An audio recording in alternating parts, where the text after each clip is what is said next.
Três coisas que você precisa saber, hoje falando sobre idolatria. A palavra de Deus que se encontra no livro de Sabedoria, capítulo 13, O livro de Sabedoria é um dos 7 livros apócrifos, Não tem na nossa Bíblia evangélica, eu estou usando a Bíblia de Jerusalém.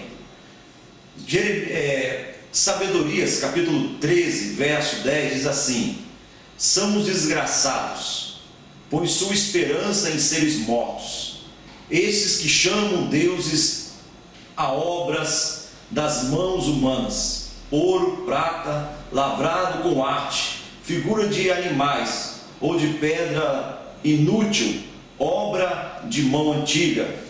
Diz o verso de número 15 em diante, diz assim: depois faz dele um ninho digno dele e coloca na parede, prendendo com prego. Toma preocupações para que não caia, sabendo que ele não pode valer-se a si mesmo. É uma imagem e necessita de ajuda. Entretanto, se quer rezar por os seus bens, casamentos e filhos, não se envergonha de dirigir a sua palavra a este ser sem vida. Para a saúde, ele invoca o que é fraco. Para a vida, implora o que é morto. Para uma ajuda, solicita ao que não tem experiência. Para uma viagem, dirige-se a quem não pode dar um passo. E para ter lucro e êxito de seus trabalhos e empresas, pede vigor ao que nenhum vigor tem nas suas mãos. Falando sobre ídolo, nós percebemos que no verso número 10 chama de até desgraçados, As pessoas que creem em essas questões, põe sua esperança em seres mortos. Então, o ídolo é praticamente uma explicação.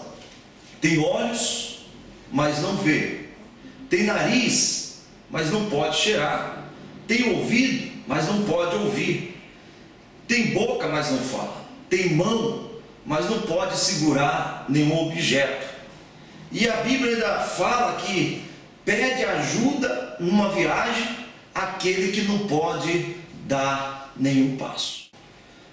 Três coisas que você precisa saber hoje falando sobre idolatria.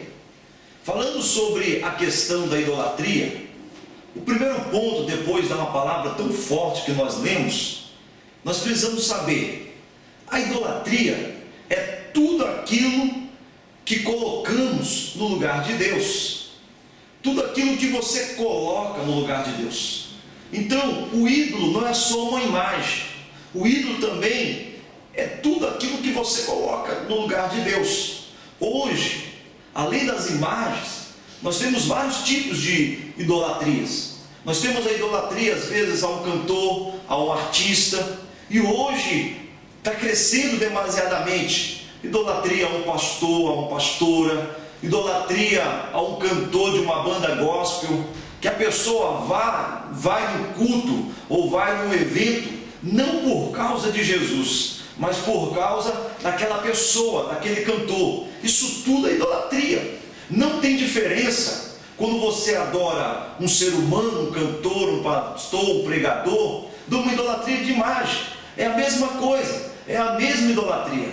Tem a idolatria de imagem, que é pecado? Sim, tem. Mas tem idolatria ao homem, ao culto, ao pregador, ao cantor, que também é colocado na balança. É uma mesma idolatria. Então, idolatria, meu amado irmão, é tudo aquilo que você coloca no lugar de Deus. Deus precisa ser a prioridade máxima na sua vida. Deus precisa ser o primeiro, o principal, o mais importante. Então, em primeiro lugar, Deus tem que estar na sua vida em tudo. As pessoas colocam carro, casa, cantores, coisas, objetos, emprego, trabalho, como no lugar de Deus. Então tudo isso acaba se tornando uma idolatria.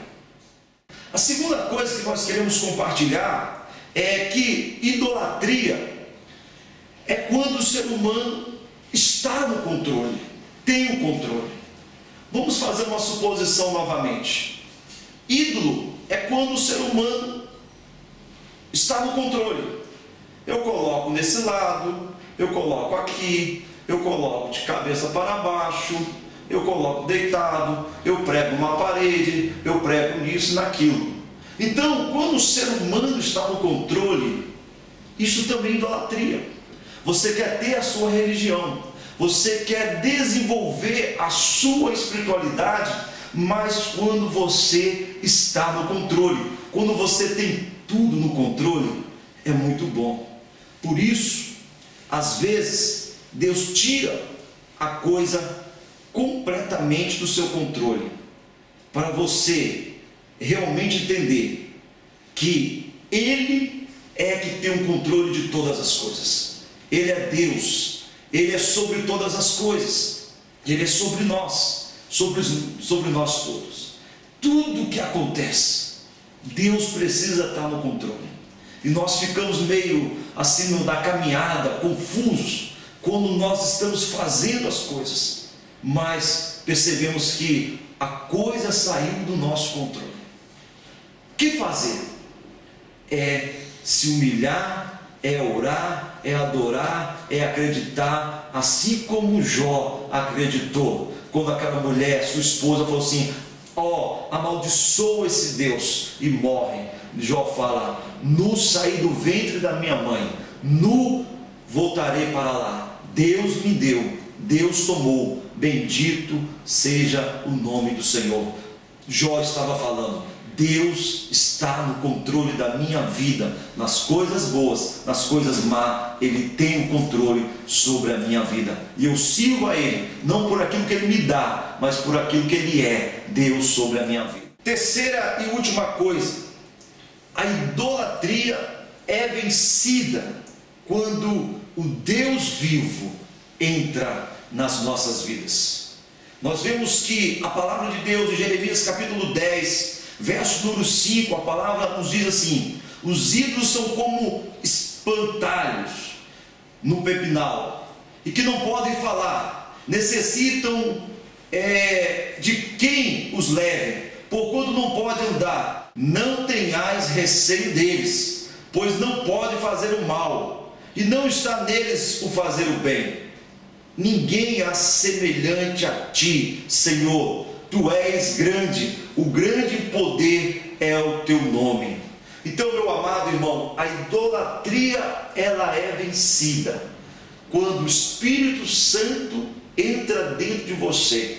A palavra de Deus, em Romanos 8, 26, fala que o Espírito Santo intercede por nós perante o Pai com gemidos inexprimíveis. E nos diz que, amado, quando o Espírito entra dentro de você, você passa a confiar, a crer e acreditar no Deus. Salmo 42, verso 2, Davi diz: a minha alma tem sede de ti, sede de um Deus vivo. Quando Deus vivo entra dentro de nós, nós começamos a sentir esse Deus de uma forma tão íntima, tão próxima, tão constante nas nossas vidas, que aí, amado, nós entendemos o seguinte: nós temos o livre acesso de ir a Deus a qualquer hora do dia. Não precisamos de intermédio de ídolos, de padre, de pastores, missionários, apóstolos. Nós podemos ir direto ao trono, direto ao Pai, falar com esse Deus vivo que Davi falou sobre as nossas vidas. Na minha concepção, idolatria não faz bem e nem mal. Não tenhais receio deles, pois eles não podem fazer o mal, e não está neles o fazer o bem. A idolatria é apenas um objeto onde o homem está no controle. Está satisfeito? Mas eu quero te apresentar hoje um Deus que quer estar no controle de tudo na sua vida. E esse Deus é Jesus Cristo, Emanuel, Deus conosco. Eu sou Orlando Carrafa, pastor. Estou trabalhando 3 coisas que você precisa saber.